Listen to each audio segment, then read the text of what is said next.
I'm Mike McFadden from Eugene.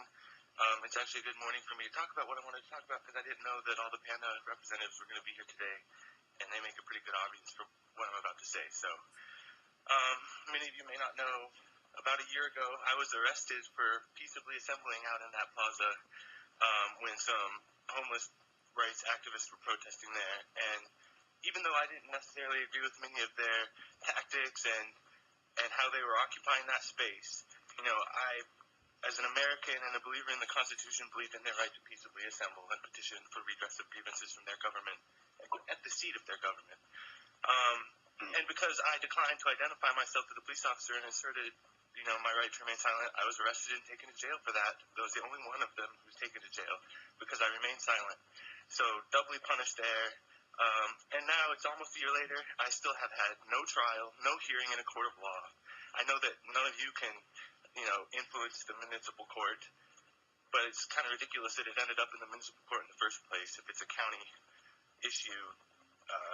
Anyway, whatever, that all aside, I just think it's really good for all you people to see these guys up here and the lady who made the point about the metal detector, it's a really good illustration. The metal detector isn't there to protect people in those courtrooms. The metal detector is there to protect county employees in that courthouse.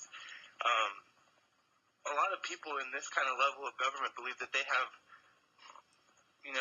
they're special and that they deserve to, have special protections and special salaries and all this. So, the main reason I came down here today is because I wanted to talk about Anne Marie.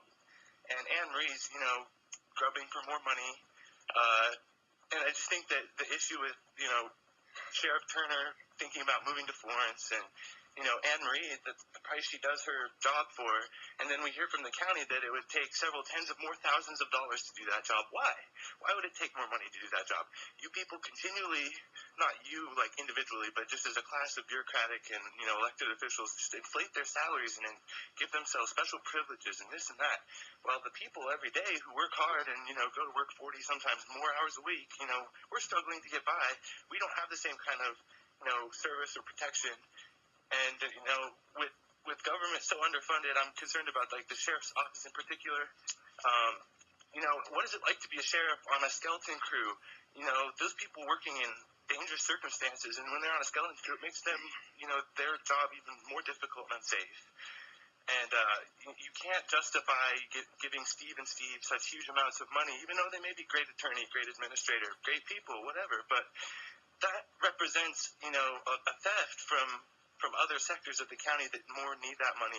When we talk about the district attorney's office being underfunded and 30% of felonies not getting prosecuted in this county, that doesn't just represent, as your staff have told you, a loss of income for you when you can't prosecute these cases. It represents real people who aren't getting justice. Thank you.